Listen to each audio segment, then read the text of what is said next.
एक सुनसान समुद्र तटीय गांव पलमपुर में एक साहसी मछुआरा राम नामक आदमी रहता था।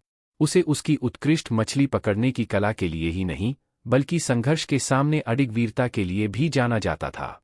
राम के दिन समुद्र में बीतते थे, जहां उसने आशा और संकल्प से अपने परिवार और गांव को पोषित किया। एक दिन भयानक काले बादल आसमान में एक भयंकर तूफान की ओर संकेत कर रहे थे। गांव वाले आने वाले खतरे के बारे में जागरूक होकर केंद्रीय मैदान में इकट्ठा हो गए, तूफान के साथ कैसे निपटें इस पर चर्चा कर रहे थे। जब वे चर्चा कर रहे थे, राम आगे बढ़ा। उसकी आंखों में संकल्प की किरण थी। मैं समुद्र में सैल करूंगा और तूफान के दौरान गांव को पोषण के लिए पर्याप्त मछली पकड़ूंगा, राम ने कहा। उसकी आवाज अटल थी। गांव वाले चिंतामग्न दृष्टियों के बीच आपसी संवाद हुआ, उसे इस प्रकार की खतरनाक कोशिश करने से रोकते हुए।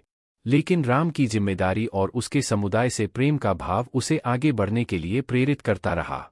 संदेह भरे नजरों के बावजूद राम ने अपनी नाव की तैयारी की और सैल किया। पहली बार समुद्र शांत था, लेकिन जल्दी ही एक अशांत युद्धभूमि में बदल गया। तूफान ने राम की संकल्प की परीक्षा की, उसे मुड़ने के लिए बाधित करने की कोशिश करते हुए।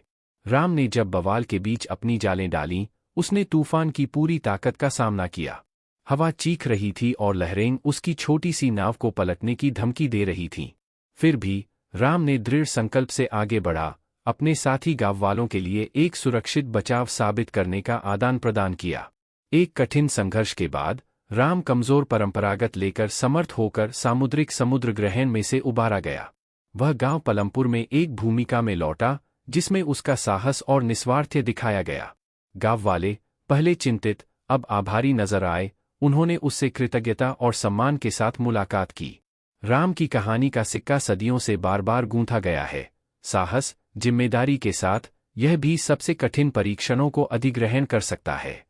राम के क्रियाएं गांव वालों को याद कराती थीं कि वास्तविक साहस यह नहीं है कि चुनौतियों से बचा जाए, बल्कि उनके सामने सीधे रूप से मुकाबला किया जाए उच्चतम सामाजिक हित के लिए।